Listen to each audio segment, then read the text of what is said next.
So basically what happened with the Himalayan Scram 411 was more or less I put like 100,000 miles worth of damage on it in only 30,000 miles. So yeah, the engine on the Himalayan Scram, it exploded after only like 10,000 miles. And I had been taking that Scram to the shop a lot. I bought it in San Francisco, taking it back to the mechanic all the time, like every other month, and the engine exploded. And I think really what was going on with that Scram is a few things. The clutch can burn up on that Scram. Depending on which Royal Enfield you get, you can't half press the clutch lever. You've got to leave your clutch alone if you don't have a hydraulic clutch with Royal Enfield, because these are really budget bikes. These are inexpensive bikes. And that's really why I stuck with Royal Enfield. You know, you can go get a used motorcycle or a used car, or you could get a brand new Royal Enfield. And so for me, I just feel more comfortable just purchasing a brand new vehicle. And that's why I stuck with Royal Enfield. I just got another one. And this one, the Meteor 350, it's got that hydraulic clutch, which allows you to half pull in on your clutch, because your clutch is either pulled in or it isn't. There's no half clutch. The half clutch is what burns up your clutch plate.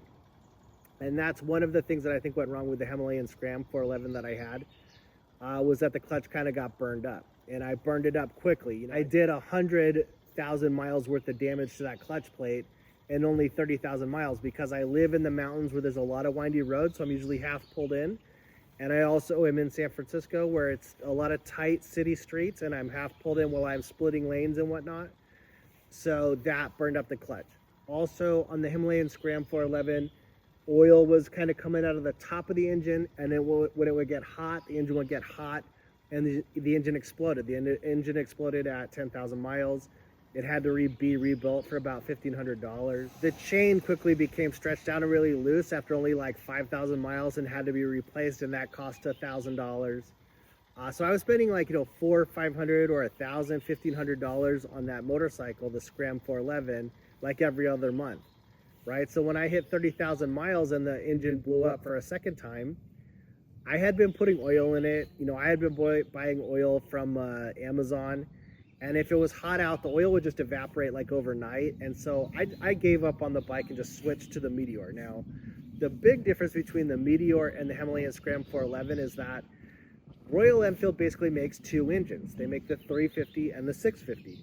The famous one is the 650. So you've got your Super Meteor, you've got the Interceptor and the Bear. Those all use the famous 650 Royal Enfield engine. They also make the 350. The 350 is on the Hunter, the Classic, and the Meteor. Out of those three bikes, the Hunter, Classic, and Meteor, the favorite one is the Meteor. Basically because it's cool looking, right? The Meteor is a cooler looking bike than the Classic, and it's got some features on it that are superior to the Hunter.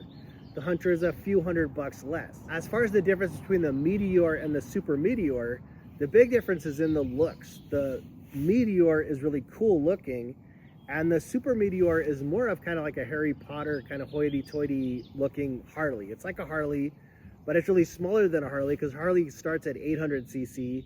The Super Meteor is only 650cc. It is solid. It's a good alternative to the Harley, but it is kind of like a grandma kind of looking bike. It doesn't look as cool as the Meteor 350. This one's got the one exhaust pipe, and the Super Meteor has got two. It's got one on both sides. So yeah, the Meteor 350 is kind of like the cooler looking bike. It's also half the price. So that Bear is like $6,500 with shipping, handling, and taxes. That's going to take the price up to about $8,500. Now with these 350s, the price is basically half that. So like the 350 Hunter is like $3,100. This one was $3,400. So $3,400 plus $2,000 put it up to about $5,500. The dealership in Oakland, they took my Himalayan Scram and they gave me $200 for it. So they handled all that. I got rid of the bike. I didn't have to worry about taking it to the dump or anything. They took the bike, took care of the bike, the Himalayan. They gave me $200 credit for that, bringing the price of the Meteor down to $5,500. So, for $5,500, I could have got a used car or something, but instead of a used car, I've got a brand new bike. I like to ride with my clutch half pulled, and you can do that with this one because it's got this right here. It's got that hydraulic clutch, so it allows me to ride the way that I want to ride. It's got disc brakes instead of drum brakes. The disc brakes are kind of, they're kind of stiff. They're not really smooth, they're kind of stiff. But that's one of the issues with the Himalayan Scram also, is that it's got ABS braking, meaning, if you're going off-road scrambling and you're near a cliff, when you hit the brakes, it doesn't just brake. It has that ABS braking where it's like a soft brake. Instead of having the ABS braking, which some people don't want, it's got the hydraulic clutch. So I think this is a better setup. Even though it doesn't have the drum brakes, I think this is better than what's on the Scram. Also, basically, the Scram uses that 411 kind of creative solution engine that was kind of a disaster. Royal Enfield make the 350 and the 650, and the Himalayan doesn't use the 350 or the 650. It uses a new engine, the 411. Royal Enfield got rid of that 411 and switched to a 450. They're saying that the Himalayan 450 has got all the bells and whistles that you need. Like, for instance, you could turn the ABS brakes off with that 450, right? So now you've got that 450 engine, which they claim is like the 350 and the 650. So now you've got 350, 450, 650. When in actuality, traditionally you've just got 350 and 650. If you don't want to fuss around, if you don't want to find out after the fact whether it's going to work out or not, you can just stick with the 350 and the 650.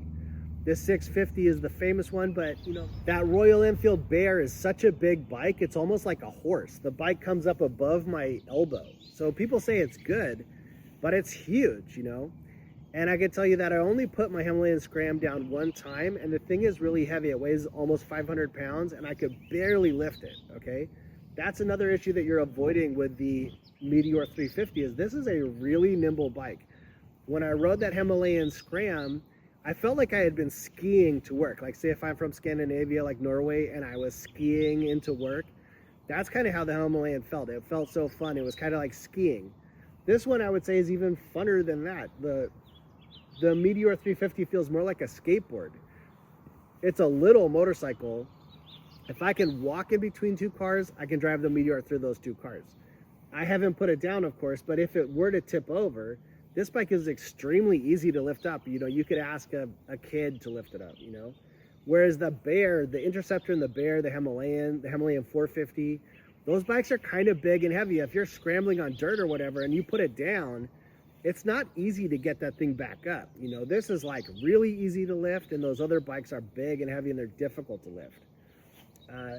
So there's a lot of basic advantages, as in price, size, manageability, it not being used, it's new, it looks good. There's a lot of advantages to the Meteor, and I'm pretty happy with it. I'm already having a lot of fun on it.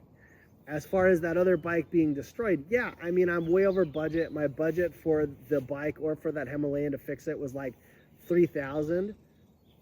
The amount of money that I had to play with was like $3,000. And I ended up having to spend twice that much money. So yeah, it hurt a little bit to have to get another bike. And yeah, it would have been great to know that Scram 411 is some kind of disaster. It didn't work out, like Royal Enfield got rid of it. I didn't know all that. But now I do know. And now I've got the favorite. I've got the Meteor 350 in a cool color. It looks great. I'm good. I'm gone. I've got a brand new vehicle. I'm cruising. It's humming. The sound of the engine is nice. Nice little tweet sound. To be honest with you, that Himalayan 411, it only sounded good for like 10 minutes. I rode it off the lot, and it sounded great on like my first ride for like the first 20 minutes. And then, to be honest with you, that bike sounded dry all of the time. I work at a high-rise building in San Francisco where there's a lot of mechanics on site, and they said it sounds like there's something wrong with your bike, from the day I got it. There was just always something wrong with that Himalayan. And yeah, it's a pain to have to deal with all that and get rid of a bike and switch to another one. It takes up time, it takes up money, but at least I got it fixed and I got it done, and now I've got an awesome motorcycle, so I'm good on that.